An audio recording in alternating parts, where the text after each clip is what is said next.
మన party working president గౌరవనీయులు కేటీఆర్ గారు, గౌరవ మాజీ మంత్రివర్యులు, మన సనత్ నగర్ శాసనసభ్యులు, సీనియర్ నాయకులు తలసాని శ్రీనివాస్ యాదవ్ గారు, తాతా మధు గారు, శాసన మండలి సభ్యులు, సోదరిమణి రాజ్యలక్ష్మి గారు, మన జూబ్లీ హిల్స్ కార్పొరేటర్ తమ్ముడు వెంకటేష్ గారు, మరి సీనియర్ నాయకులు ఐలమల్లు గారు, బ్రహ్మం గారు, ఇంకా వజ్రేంద్రనాథ్ గారు, వేదిక మీద ఉన్న మా వడ్డెర సోదర సోదరీమణులు, పెద్దలు, కార్యక్రమానికి వచ్చినటువంటి అక్కా చెల్లెళ్ళు, అన్నదమ్ములు, మీడియా మిత్రులు అందరికీ పేరు పేరున నమస్కారం.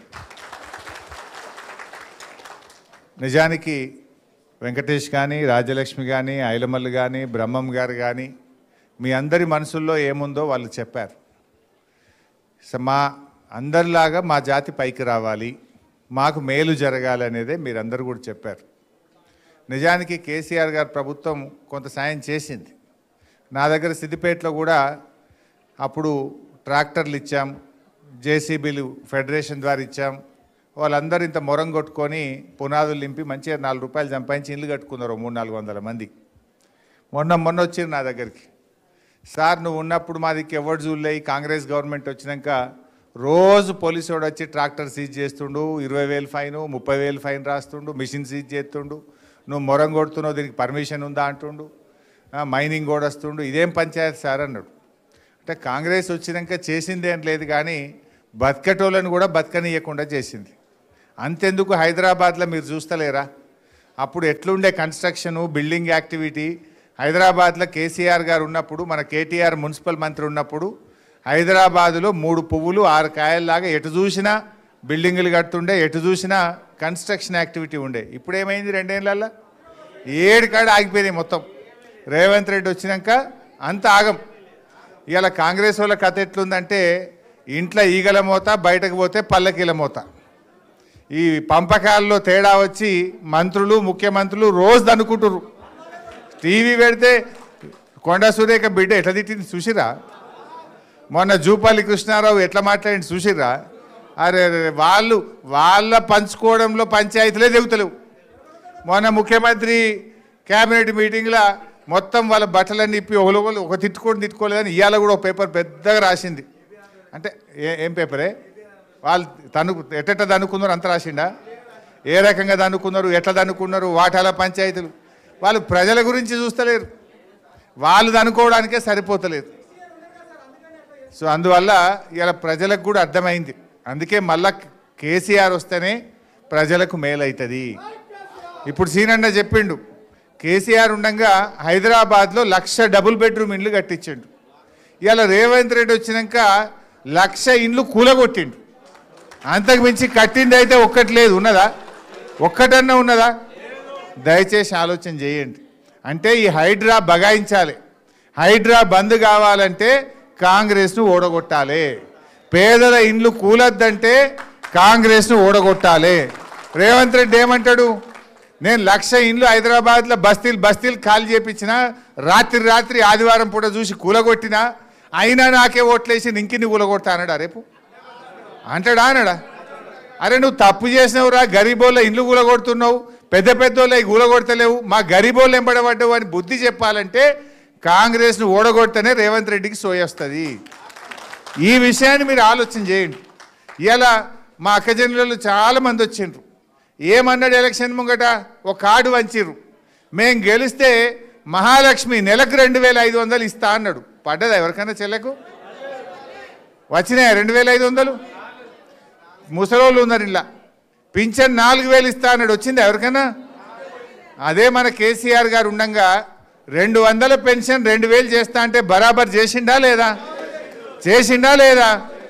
మరి రేవంత్ రెడ్డి ఏమో 2 ఏళ్ళ మాట తప్పిండా? మరి రేపు ఏమంటాడు, నేను 4,000 పింఛన్ ఇవ్వకపోయినా, అక్క చెల్లెళ్లకు 2,500 ఎగబెట్టినా, నాకే ఓటేసి నీకు ఇచ్చేదే లేదు పో అన్నాడా? మరి బిడ్డ నువ్వు ఎగబెట్టినావు కనుకనే నేను ఓడగొట్టినావు, ఇస్తావా సస్తావా అని మనం గట్టిగా జూబ్లీ హిల్స్ ఓట్లతోని రాష్ట్ర ప్రజలందరికీ వచ్చేటట్టు చేయాలి మనం. మీరు గట్టిగా ఇక్కడ రేవంత్ రెడ్డి గూబ గుయ్యం అనిపిస్తే అందరికీ మహాలక్ష్మి వస్తుంది. రేవంత్ రెడ్డి 2 చెంపలు మీరు వాయిస్తే రాష్ట్రంలో అవ్వాతాతలకు అందరికీ 4,000 పింఛన్ వస్తుంది. మీ చేతుల్లో ఉన్నది. రేవంత్ రెడ్డి ఏం నమ్ముకున్నాడు? డబ్బు మూటల్ని నమ్ముకున్నాడు, గుండాగాళ్ళని నమ్ముకున్నాడు, పోలీసు వాళ్ళని నమ్ముకున్నాడు. మరి పోలీసు వాళ్ళు చెప్తే ఓట్లు పడతాయా? పైసలు ఇస్తే ఓట్లు పడతాయా? అందువల్ల దయచేసి వాటన్నిటిని తిప్పికొట్టండి. ఒక్కనాడిచ్చేది ముఖ్యం కాదు, మన భవిష్యత్తు ముఖ్యం. మీ సోదరులు చెప్పినారు, తప్పకుండా నేను కేటీఆర్ గారు కేసీఆర్ గారితో మాట్లాడతాం.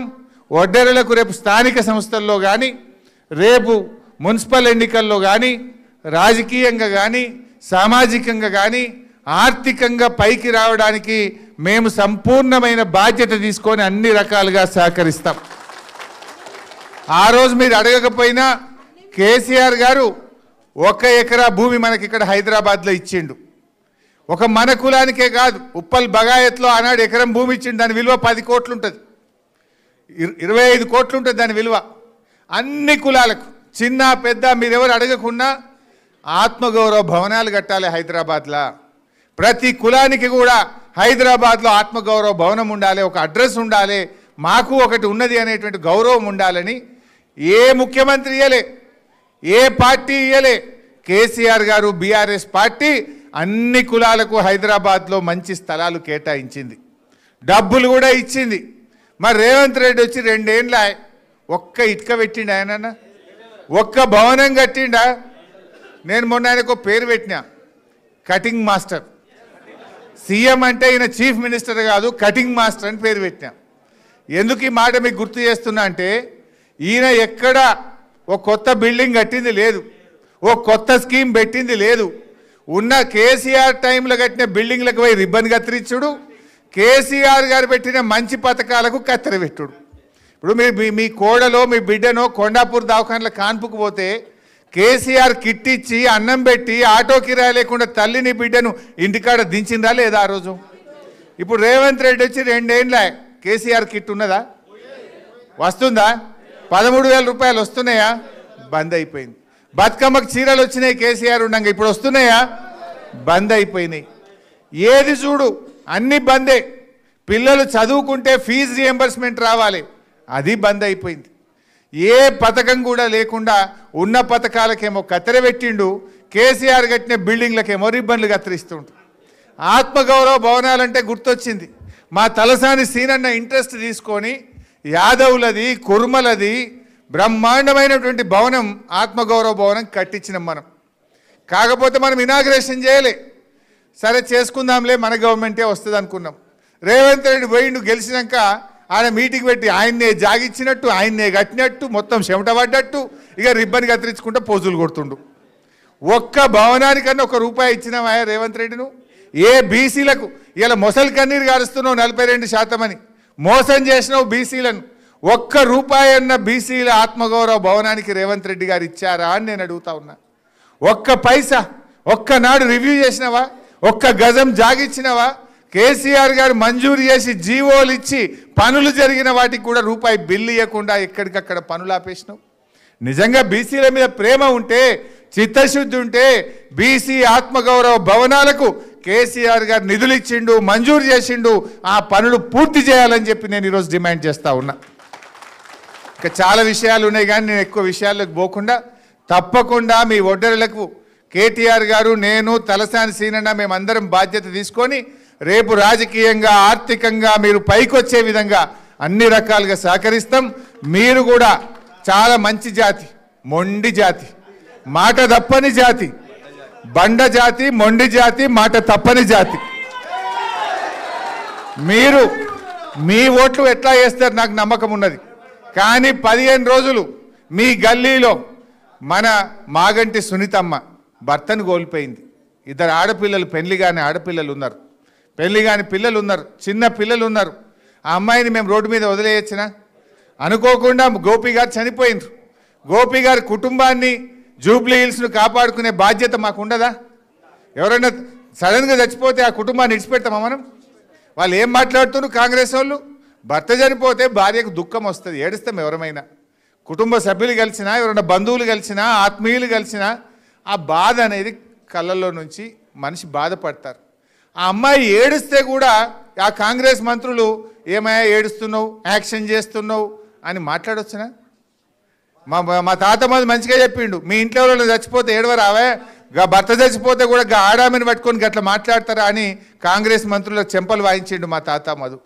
అంటే ఎంత మనుషులకు మానవత్వం లేదు. ఒక ఆడబిడ్డ భర్తను కోల్పోయి ఇద్దరు చిన్న పిల్లలు ఉన్నారు, పెళ్లి కాని ఆడపిల్లలు ఉంటే ఎంత బాధ ఉంటుంది. ఒక ఆడపిల్ల పెళ్లి చేయాలంటే భర్త లేని సంసారం ఎంత బాధ ఉంటుందో మనకు తెలియదా అమ్మ? భర్తను కోల్పోయిన వాళ్ళకి ఆ దుఃఖం తెలుస్తుంది. కానీ విలువలు లేకుండా ఈ కాంగ్రెస్ మంత్రులు ఆ అమ్మాయి పట్ల చాలా దారుణంగా మాట్లాడినారు. అందుకే నేను మా అక్క చెల్లెలు చాలామంది ఉన్నారు, ఆ రకంగా మాట్లాడిన వాళ్ళకు మీ ఓటుతో గుణపాఠం చెప్పాలి. ఆ సునీతమ్మకు మీరు అండగా ఉండండి. సునీతమ్మ మీ కష్టాల్లో ఉంటుంది, మీకు అన్ని పనులు చేసి పెడుతుంది. సునీతమ్మకు పూర్తి అండదండగా బీఆర్ఎస్ పార్టీ ఉంటుంది, మేమందరం కూడా ఉంటాం. అందువల్ల మీరు 2-3 రోజులు కష్టపడి మీ ఓట్లే కాదు ప్రతి ఒక్కరి ఓటు 11వ తారీఖు నాడు పోలింగ్ బూత్కు పోవాలి. కారుకు సునీతమ్మకు పడేటట్టుగా ఓటింగ్ కూడా వేయాలి. సెలవు వచ్చింది కదా ఇంటికాడ ఉండకూరి మా మగోళ్ళు బరాబర్ లైన్లో నిలబడాలి, పోవాలి. కారు ఏడున్నదో ఎతకాలి, కారు మీద గుద్దుతే రేవంత్ రెడ్డి గూబ గుయ్యి మనాలి. జై తెలంగాణ. ఇప్పుడు రామన్న మన యొక్క బీఆర్ఎస్ పార్టీ వర్కింగ్ ప్రెసిడెంట్ మాట్లాడే ముందు 2 విషయాలు వాళ్ళు చెప్పిండ్రన్న. మా శంకర్ మాట్లాడుతూ